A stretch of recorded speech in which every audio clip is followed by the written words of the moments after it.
Yesterday morning, my son Marcus called me, his voice cracking with panic. "Mum, why aren't any of the cards working?" My mother-in-law and I couldn't pay for lunch at the restaurant. People are staring at us. His desperation filled me with a satisfaction I never thought I'd feel toward my own child. But to understand why I reached this point, I have to tell you what happened the evening before when my daughter-in-law Jennifer decided to humiliate me in front of the whole family.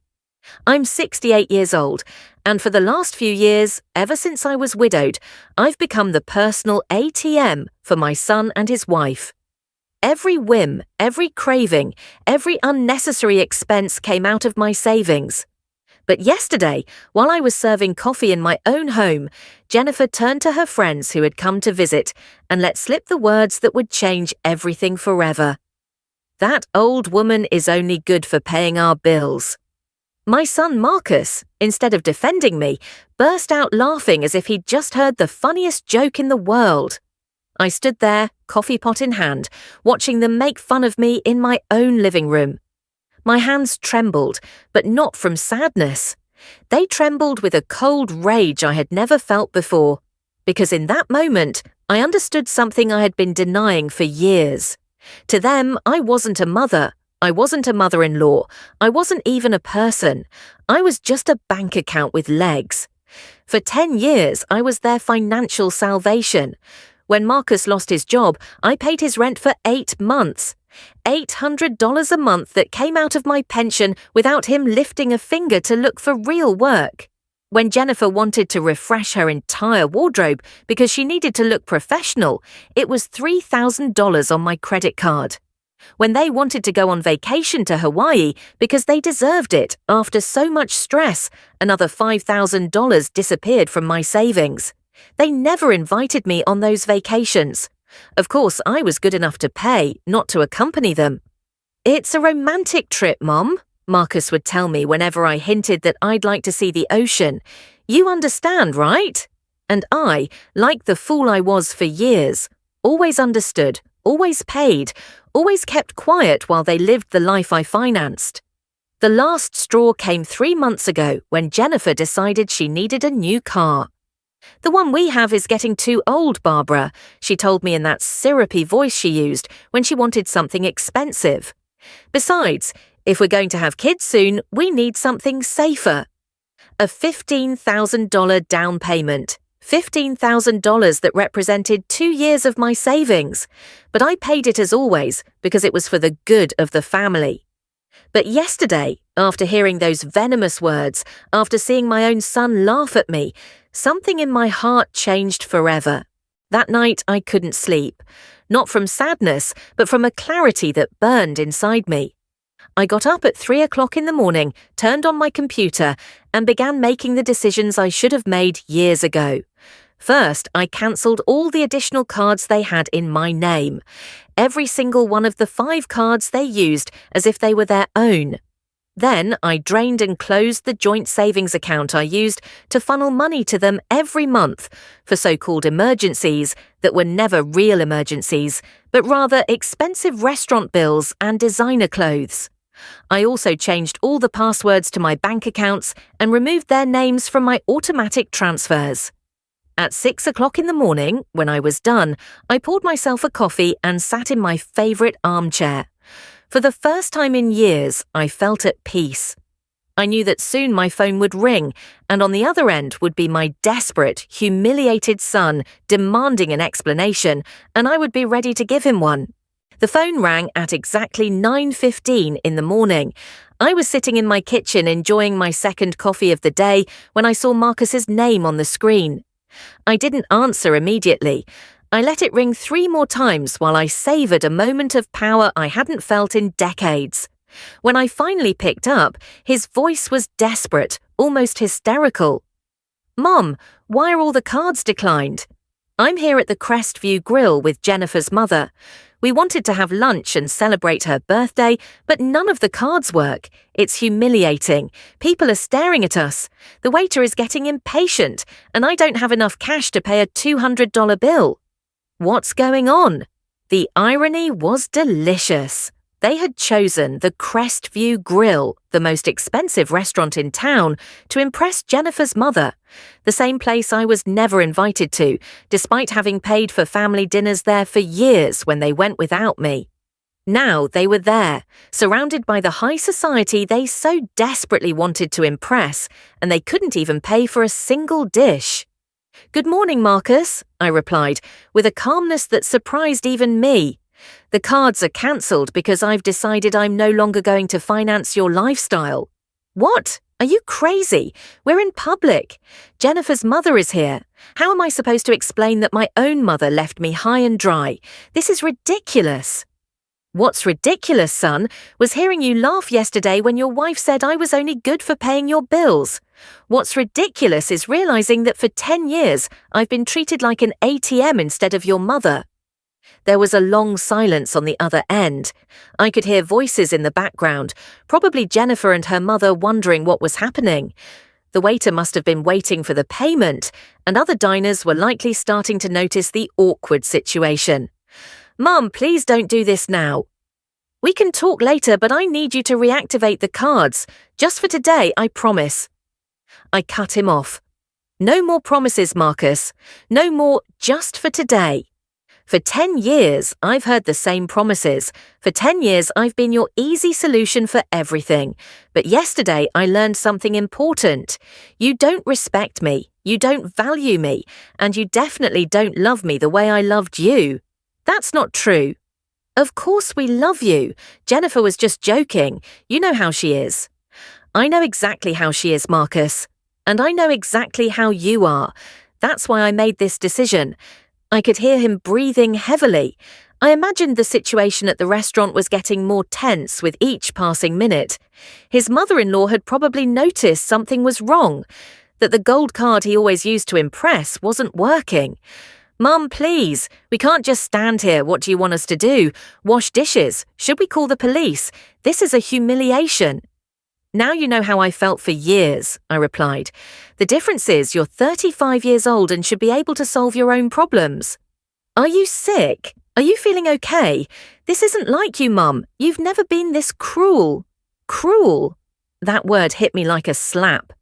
I was cruel after years of sacrificing, of depriving myself of things I wanted to give them everything they asked for, after working until I was 65 to ensure they had a decent inheritance, after being left alone every Christmas while they travelled with my gifts of money. "Cruel was laughing at me yesterday," I said, with a coldness I didn't know I possessed. "Cruel was treating me like I was invisible for years, except when you needed money. Cruel was making me feel like my only value as a mother and as a person was my bank account." "Mum, Jennifer didn't mean it like that. Jennifer said exactly what she thought, and you agreed with her. You both made it very clear what my place is in your lives." I heard louder voices in the background, Jennifer asking what was going on, her mother making comments I couldn't quite distinguish, but that sounded annoyed. The waiter had probably already brought the check and was waiting with that forced patience they use when they know there's a problem. "Look, Mum, I get that you're upset, but this isn't the way to handle it. We can sit down and talk like adults, but right now, I need you to help me. Just this one more time, and then we can change things. Just this one more time." I laughed, and my own laughter sounded strange, bitter. Do you know how many times I've heard that phrase? Do you know how many last times I've financed over the past 10 years? "But Mum, no, Marcus, not this time. This time you're going to have to find another solution. You have jobs, you have friends, you have in-laws. Figure it out." How are we going to explain to Jennifer's mother that my own mum abandoned us in a restaurant? How am I going to face the people who know us? Everyone is going to be talking about this. And there it was, the naked truth. He wasn't worried about fixing our relationship. He wasn't reflecting on how they had treated me. He only cared about his image, his reputation, what people would think, just like always. That's your problem to solve, son. For years, I worried about your image, your comfort, your happiness. Now it's time for me to worry about mine. You can't do this. You're my mother. Exactly. I'm your mother, not your employee. I'm your mother, not your personal bank. I'm your mother, not your financial lifeline. And as your mother, I should have taught you years ago how to stand on your own 2 feet. There was another longer silence. This time I could feel his desperation through the phone. He was probably doing mental calculations, thinking about who he could call, how he could get out of this situation without completely losing face. Mum, please. Jennifer is crying. Her mother is asking what kind of family we are. The waiter has already asked us 3 times if everything is okay. Please have mercy. Mercy, another word that made me tremble. Where was their mercy when I stayed up late calculating how to pay their expenses on top of my own? Where was their compassion when I deprived myself of buying new clothes so I could give them money for their whims? Mercy is earned over years, Marcus, and you two lost it yesterday. I hung up the phone. My hands were trembling slightly, but not from fear or sadness. They were trembling with adrenaline, with a sense of power I hadn't experienced in decades. For the first time in years, I had put my own needs first. For the first time in years, I had said no. For the next 30 minutes, the phone didn't stop ringing. First, it was Marcus again, then Jennifer, then a number I didn't recognize, which I assumed belonged to Jennifer's mother. Every call I rejected gave me more strength, more conviction that I was doing the right thing. I poured another coffee and sat on my patio, enjoying the silence I had missed so much. But the calm didn't last long. At 11 o'clock in the morning, I heard the unmistakable sound of Marcus's car pulling into my driveway, the car I had helped pay for, of course. 2 doors slammed shut, and I heard hurried footsteps heading toward my front door. The knocking started immediately, loud and insistent. "Mom, open the door. We need to talk." Marcus's voice sounded different now, more desperate, but also more aggressive. "I know you're in there. Your car is in the driveway." I didn't move. I remained seated on my back patio, invisible from the front entrance, watching the birds visit the feeder I had installed last year. It was funny how the small pleasures in life took on new meaning when you finally had the peace of mind to enjoy them. "Barbara!" Now it was Jennifer's voice, sharp and demanding. "We know you're there. Stop acting like a child and come out and face us. Face them as if I were the one who had done something wrong, as if I were the one who owed an explanation after years of financial and emotional abuse." The irony was so absurd it almost made me laugh. The knocking intensified. I could hear they were using their feet now, not just their fists. My front door, the oak door my late husband had installed with such care, was being pounded on as if it were the entrance to a dive bar. "This is ridiculous," Jennifer shouted. "You made us look like beggars in front of everyone. Marcus's mother-in-law had to pay for our lunch. A 70-year-old woman had to take money out of her purse because her daughter-in-law is a lunatic." Ah, so that's what happened. Jennifer's mother had to rescue them. I pictured the scene, Marcus sweating bullets as he tried to explain why none of his cards were working, Jennifer making up pathetic excuses, and finally the older woman having to save the day. The humiliation must have been exquisite. "Mum, please." Marcus sounded on the verge of tears.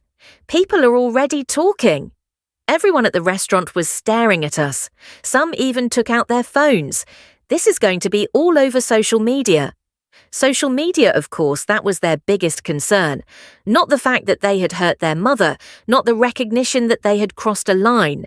They only cared about their public image, their reputation in those social circles where they loved to show off the lifestyle I financed. The knocking stopped for a moment, but I could hear their voices arguing in furious whispers. They were probably deciding on their next strategy.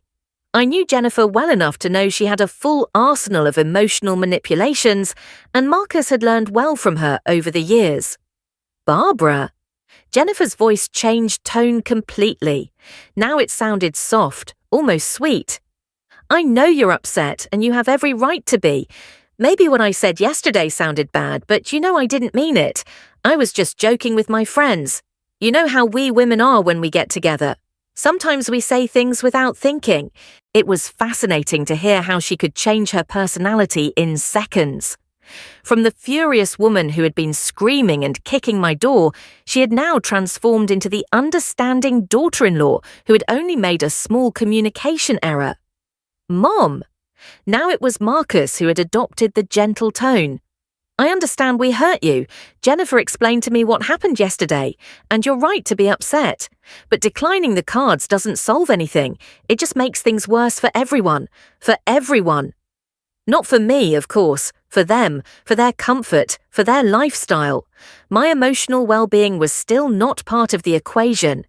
Please, Mum, we can fix this. We can change things. Marcus's voice broke slightly.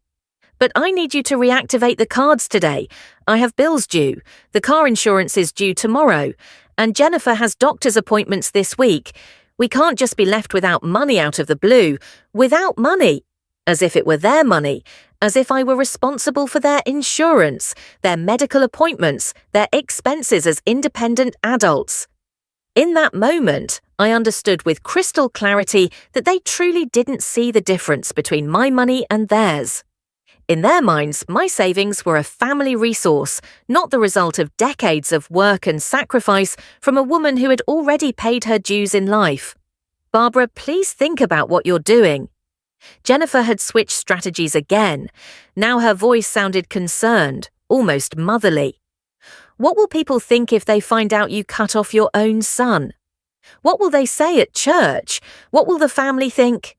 The church, the family, it was always the same with her, using my reputation, my relationships, my image as emotional leverage, as if my worth as a person depended on what others thought. As if my dignity was less important than the opinion of people who probably didn't even know how they treated me in the privacy of our home. Look, Mom, Marcus had adopted a more serious, more adult tone. I understand you want us to change some things. We can talk about boundaries, about how to better manage the family finances, but this isn't the way. This is emotional manipulation. Emotional manipulation. The words echoed in my head like a slap. I was being emotionally manipulative after years of subtle blackmail, of being made to feel guilty every time I hesitated to give them money, of them using my motherly love to empty my bank account. The projection was so obvious it almost made me laugh. The knocking started again, but now more spaced out, less aggressive. They were realizing that the brute force strategy wasn't working. I could hear them move away from the door, probably walking around the house to see if they could spot me through a window. Barbara, Jennifer yelled from what sounded like my side window. We saw your shadow. We know you're in there. Stop hiding like a coward. Coward? There was the real Jennifer again, the one who emerged when the sweet manipulations failed. The woman who had called me that old woman the day before, who had turned my generosity into a reason for mockery, who had trained my son to see me as a resource instead of a person. I got up from my chair and walked slowly to the window from where she had shouted. I pulled back the curtain just enough for her to see me, and our eyes met through the glass. Her expression immediately changed from fury to relief, and then to that fake smile I knew so well. There you are, she exclaimed, as if she had just found a lost child. Come on, let's open the door and talk like a family. I looked her directly in the eyes for a long moment, feeling a strange calm. Then, very slowly, I closed the curtain again. I heard her shriek of frustration, followed by more pounding on the window, but this time I didn't flinch. I went back to my patio and sat down again. The phone immediately started ringing, but I silenced it. For the first time in years, my home was truly my own. The shouting and banging continued for another hour, but they gradually lost intensity. From my back patio, I could hear fragments of their frustrated conversations, their desperate plans to make me change my mind. Jennifer suggested calling a locksmith to force the door open, but Marcus reminded her that would be breaking and entering. Even in their desperation, they didn't want to risk real legal trouble. Finally, I heard the car doors slam shut and the engine drive away. But I knew this was far from over. That evening, as I prepared dinner for myself, for the first time in months without the anxiety of waiting for calls asking for money, I realized something important. I didn't feel guilty. My whole life, I had been trained to feel guilty when I didn't meet the needs of others, especially my family. But this time, that familiar guilt wasn't there. Instead, I felt something I hadn't experienced in years: mental clarity. It was as if I had been living in an emotional fog and could finally see clearly. Every decision I had made in the last 10 years flashed through my mind like a movie, and I could see patterns I hadn't wanted to acknowledge before. The cycle was always the same. Marcus or Jennifer would approach me with a temporary financial problem. I would initially resist. They would apply emotional pressure. "It's just this once. We're desperate. What will people think?" I would give in. They would solve their immediate problem. And a few weeks later, a new temporary problem would appear. There was never a real repayment plan, never a genuine acknowledgement of my sacrifice, and definitely never an invitation to share in the benefits of my own generosity. I paid for their vacations, but wasn't invited. I financed their dinners at fancy restaurants, but ate alone at home. I covered their medical expenses, but no one asked about my health. I got up and walked to my study, where I kept all my financial documents. For the first time, I added up the transfers, the credit card payments, the loans that were never repaid. The total was staggering, tens of thousands of dollars gone over the years. But the number wasn't the worst part. The worst part was seeing the proof on paper: streaming services, luxury gym memberships, restaurant charges, all on my dime for a life I was never invited to share. My generosity had been turned into a subscription service for their luxury. That night, I made another important decision. I took my will out of the file cabinet and read it carefully. I had drafted that document 5 years ago, when I still believed I was securing the future of a loving and grateful family. Marcus was the sole beneficiary of everything: the house, the savings accounts, the investments, everything. But now I saw that will with different eyes. Why should I leave my entire estate to someone who had already spent more than half of it while I was still alive? Why reward someone with an inheritance who had treated me like a resource instead of a mother? I decided that the next day I would call my lawyer to schedule an appointment. It was time to make some significant changes to my estate plans. I went to bed that night with a strange but liberating feeling. For the first time in years, I had made decisions based solely on my own well-being. For the first time in years, I hadn't stayed awake worrying about the financial problems of other adults. I slept better than I had in months. The next day, I woke up with an energy I hadn't felt in years. It was Friday, and for the first time in a long time, I had plans that didn't involve solving anyone else's problems. First, I would call my lawyer. Then I would go to the bank to make some additional changes. At 9 o'clock sharp, I called the law firm where I had made my will. The secretary told me that Mr. Harrison had a cancellation and could see me that same afternoon at 2. Perfect. Then I called the bank and requested an appointment with the manager to review all my accounts and make some additional security changes. I also wanted to make sure that Marcus had no access to any information about my finances. As I was getting ready to leave, the doorbell rang. For a moment, I thought it was Marcus and Jennifer again. But when I looked through the peephole, I saw my neighbour Patricia standing on the porch. Patricia was a 62-year-old woman who had been widowed 2 years ago, and we occasionally chatted over the garden fence. I opened the door with some curiosity. Patricia had never formally come to visit me before. "Good morning, Barbara," she said with a warm smile. "I hope I'm not bothering you, but I heard a lot of noise and shouting yesterday, and I wanted to make sure you were okay." I invited her in and served her coffee. It was refreshing to have someone in my house who wasn't there to ask for money or manipulate me emotionally. "Is everything all right?" she asked with genuine concern. "Yesterday I saw your son and his wife were here for hours shouting and banging on the door. I was about to call the police. I told her the whole story, not the intimate details, but enough for her to understand the situation. Patricia listened without interrupting, occasionally nodding with expressions of understanding. "Barbara," she said when I finished, "I have to confess something. For years I've watched how they treat you when they come to visit. I've seen them arrive in new cars, dressed in expensive clothes, talking on the latest phones. Meanwhile, you're still driving the same car from 10 years ago and shopping at discount stores." Her words hit me because it was external confirmation of something I had been denying internally. Others could see the obvious that I had refused to acknowledge.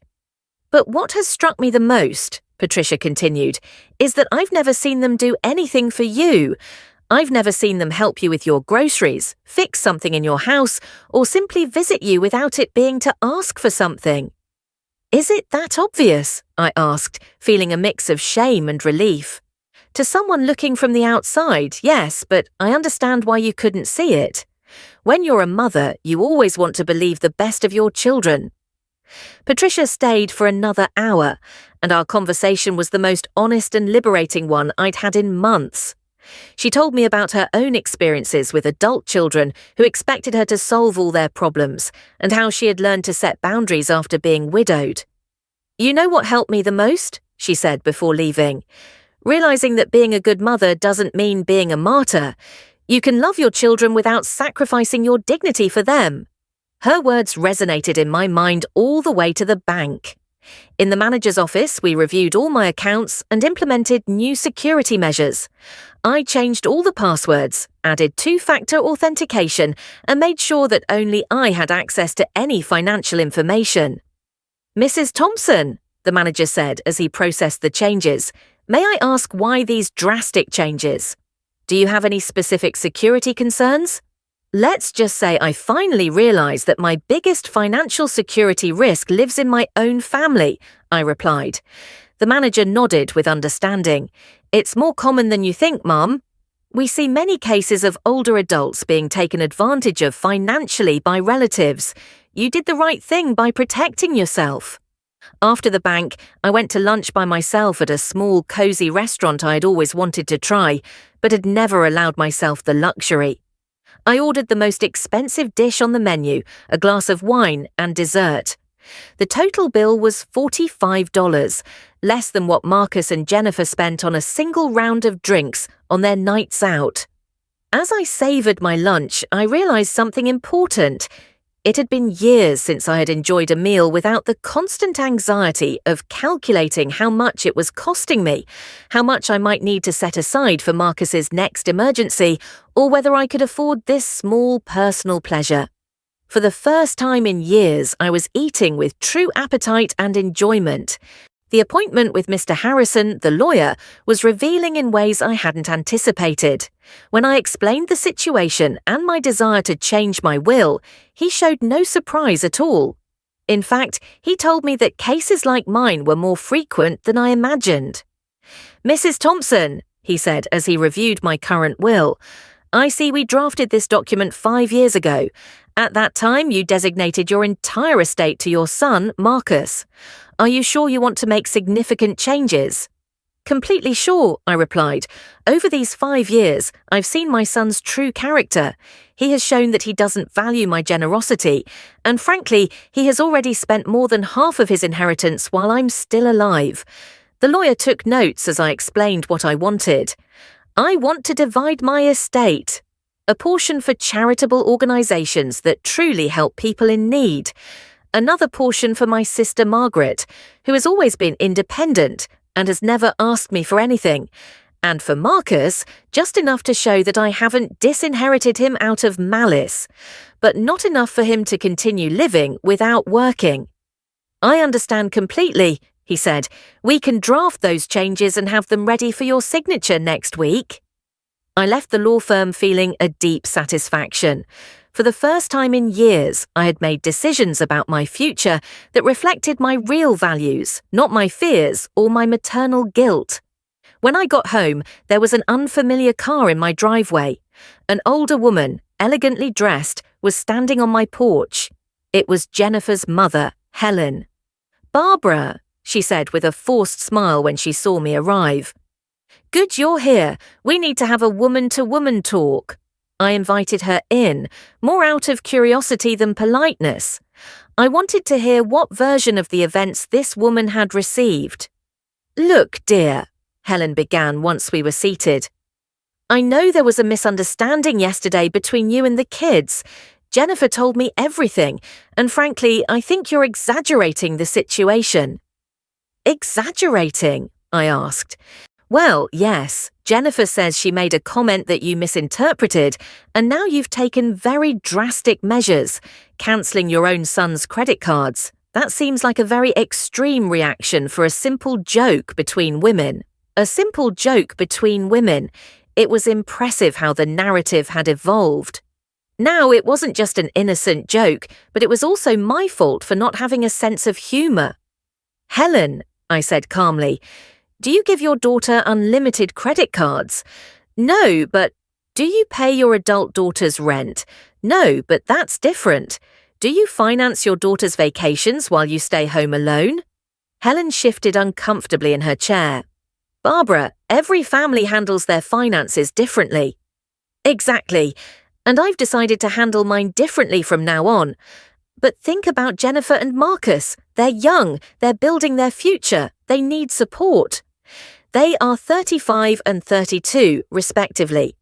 At that age, I had already raised a son, worked for years, and saved for my old age without help from my parents. Times were different then. Times are different. That's true. Now there are more opportunities, better education, more access to bank loans. There's no reason why two educated adults can't support themselves.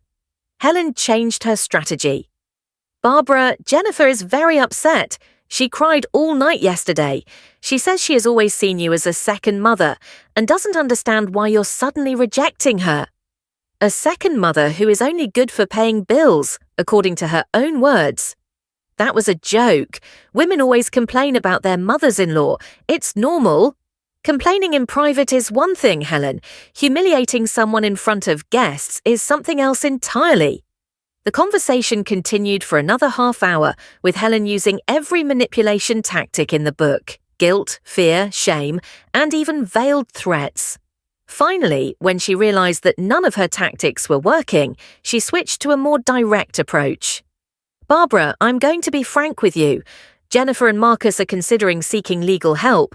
There are ways to declare a person mentally incompetent if they show erratic behavior with their finances. There it was, the real threat behind all the emotional manipulation. If I didn't give in voluntarily, they would try to take away control of my own finances by force. Helen, I said, standing up, I suggest you consult with a good lawyer before trying that.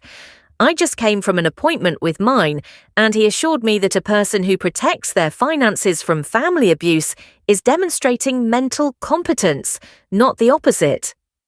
Her expression changed immediately. She realized she had shown her cards too soon. I didn't mean, she began to backtrack. Yes, you meant exactly that, I interrupted. And now that I know what your true intentions are, I think this conversation is over. I walked her to the door in silence. Before she left, she said, Barbara, I hope you reconsider. A family war doesn't benefit anyone. There is no war, Helen. There is only a woman who has finally learned to value herself. After she left, I called Mr. Harrison and told him about Helen's threat. He reassured me, explaining that to declare someone mentally incompetent requires solid medical evidence and an extensive legal process. Acting responsibly with one's personal finances does not qualify as evidence of incompetence. However, he recommended I document everything and keep records of their threats, just in case. That night, I felt a mixture of fear and determination. Fear of how far they would be willing to go to regain control over my money, but also determination to protect what was mine. Sunday morning, while I was working in my garden, the doorbell rang. It was Marcus, alone this time. He looked terrible. Deep dark circles under his eyes, wrinkled clothes, a desperate expression. Mom, he said with a broken voice, Please, we need to talk without Jennifer, without shouting, just you and me. I let him in, but kept my emotional distance. I had already learned to recognize when I was being manipulated. Mum, I'm desperate, he began. The car insurance is due tomorrow, and I don't have the money to pay it. If I don't renew it, I can't legally drive, and without a car, I can't get to work. Marcus, I said calmly, you're 35 years old. You have a college education. You have a job. Why can't you pay your car insurance? Because there's no money left after everything else. Then cut back on everything else. It's not that easy. You can't just cut expenses like that. Why not? He became visibly frustrated. Because we have a life to maintain, a life you can't afford, but you've always been there to help us. And there was the naked truth. He wasn't asking for temporary help. He was claiming what he considered his right. In his mind, I was a permanent part of his financial structure, not a mother who occasionally provided support. Marcus, I'm going to ask you something, and I want an honest answer. Have you ever in these 10 years made a real budget and tried to live solely on your salary? He fell silent. Have you ever considered moving to a cheaper apartment? Silence. Have you ever voluntarily cut back on expenses so you wouldn't have to ask me for money? Mum, those are unfair questions. Unfair? It's unfair to ask a 35-year-old adult if he has tried to live within his means. You don't understand the pressure we're under. Jennifer has expectations. Her friends live a certain way. We can't look poor. And when did you consider that my expectations and my financial pressure mattered? For the first time in the conversation, Marcus was completely silent. I could see in his eyes that he was processing something he had never considered before. Mum, he finally said in a softer voice, I didn't know you felt pressured. Really? You never wondered how I could afford your lifestyle while I ate beans and rice. You never wondered why I never bought new clothes for myself, but always had money for your emergencies. Tears began to roll down his cheeks. I thought you liked helping us. I thought it was your way of showing love. And it was, Marcus. But you turned my love into an obligation. You turned my generosity into an expectation. And finally, you turned my sacrifice into a reason for mockery. Mum, what Jennifer said was the straw that broke the camel's back, but the glass had been filling up for years. Marcus cried silently for several minutes. When he finally spoke, his voice sounded different, more mature. What can I do to fix this? You can start by paying for your own car insurance. Marcus sat in my living room for almost an hour after our conversation. We didn't talk much more, but I could see that something had changed in his expression. For the first time in years, he seemed to be truly reflecting on his behavior, instead of just looking for ways to get what he wanted. When he finally left, he said, Mum, I'm going to find a way to pay for the insurance, and we're going to have a serious talk about our expenses. I didn't completely believe him, but at least it sounded like a first step toward maturity. On Monday morning, I received an unexpected call. It was Jennifer, but her tone was completely different from the one she had used in the previous days. Barbara, she said in a calm voice, I know things have been tense between us. Could we meet for coffee without Marcus, without drama, just the two of us? I agreed, more out of curiosity than any hope of reconciliation.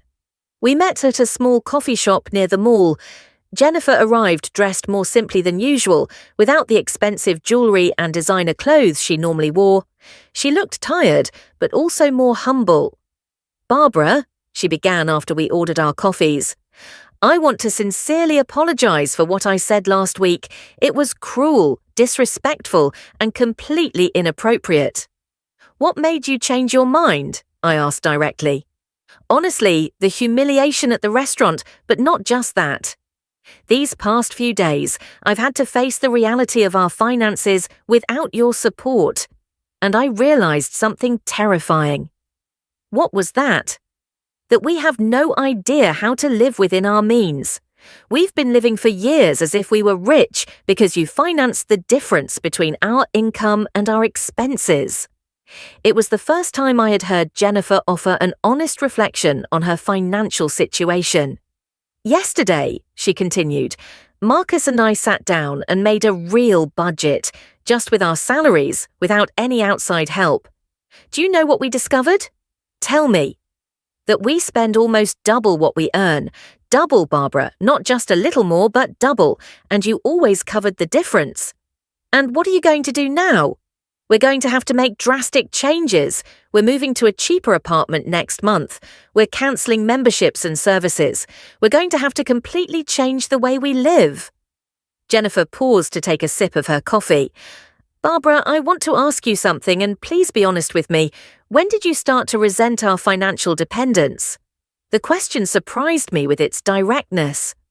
"I think the resentment grew gradually, but it crystallized when I realized that you not only expected my help, but took it for granted." "When was that?" "When you stopped asking me for money and just started using it. When the additional cards became a normal thing, when my savings became your automatic emergency fund." Jennifer nodded with a look of shame. "You're right. At some point we stopped seeing you as a person who was helping us and started seeing you as a resource." "Exactly." "Is there any way we can rebuild our relationship?" Jennifer asked me. "I'm going to be completely honest with you. The relationship we had before is gone. That relationship was based on an unsustainable dynamic where I gave and you took. If we want to build something new, it has to be on completely different foundations." "What kind of foundations?" "Mutual respect, financial independence on your part, and a relationship where my value isn't determined by my economic utility." Jennifer was silent for a long moment. "Does that mean you'll never help us again?" "It means that if you ever need real help in a genuine emergency, after you have proven that you can live responsibly on your own, we could consider it. But it would be help, not a permanent subsidy." Jennifer looked genuinely overwhelmed. "Barbara, I'm not sure we know how to live like that." "Then it's time you learn. You have education, jobs, and abilities. The only thing you've lacked is the motivation to be independent. And if we fail, then you will fail as responsible adults, learning from your mistakes. But at least you will fail as masters of your own decisions, not depending on someone else to solve your problems." We finished our coffees in a thoughtful silence. As we got up to leave, Jennifer said to me, "Barbara, I know this doesn't fix everything, but I want you to know that I've learned something important this week." "What's that?" "That being an adult isn't just about being of adult age. It's about taking on adult responsibility. And we've been playing at being adults while you carried the real responsibilities." It was the most mature reflection I had ever heard her make. That night, as I prepared dinner for myself, I felt strangely at peace. I hadn't lost a family. I had left behind a toxic dynamic that was hurting all of us. If Marcus and Jennifer truly wanted to change, they would have to prove it with actions, not words. On Tuesday, I received a text message from Marcus. "Mum, I got a personal loan to pay for the car insurance. The interest rate is terrible, but it was that or lose the car. I also found a cheaper apartment. We're moving next month. I wanted you to know." It wasn't much, but it was something. A small step toward the independence they so desperately needed. Over the next few days, I found myself enjoying simple pleasures I had denied myself for years. I bought a new book without calculating whether I could afford it. I replaced the worn towels in my bathroom. I sat in my garden without the constant anxiety of waiting for the next financial crisis call. Patricia came by one afternoon with homemade cookies, and we sat on my patio talking about everything and nothing. It felt good to have a friendship that wasn't built on obligation or manipulation. "You look different," Patricia said, studying my face. "Lighter somehow." "I feel different," I admitted. "For the first time in years, I feel like I'm living my own life instead of funding someone else's." The following Sunday, Marcus called me. Mum, Jennifer and I were wondering if we could come over for lunch. We'll bring the food, we'll cook, and we'll just spend time together. No money talk, no favours, just family. I hesitated for a moment, then said, I would like that. When they arrived that Sunday, they were different. Marcus carried grocery bags and Jennifer had flowers from her own small budget. They cooked together in my kitchen, laughing and working as a team in a way I hadn't seen before. Over lunch, we talked about normal things. Marcus told me about a project at work. Jennifer mentioned a community gardening group she had joined. They asked about my life, my health, my plans. For the first time in years, I wasn't invisible except for my bank account. As they were leaving, Marcus hugged me tight. Mum, I know we have a long way to go to earn back your trust, but I want you to know that these past few weeks have been the hardest and the most important of my life. I'm finally learning to be a real adult, and I'm sorry it took me this long. Jennifer nodded. We're going to prove to you that we can stand on our own feet. Not because we want your money back, but because we want you back. After they left, I sat in my living room and thought about my will again. I wouldn't change it back completely, not yet. But for the first time, I felt a flicker of hope. Hope that the son I raised was still in there, capable of growth. I went out to my patio and looked at the stars. In the distance, I heard the sound of the fountain I'd installed in my garden last year. A small luxury I had allowed myself only after years of doubting whether I deserved to spend that money on myself. Now I knew the answer.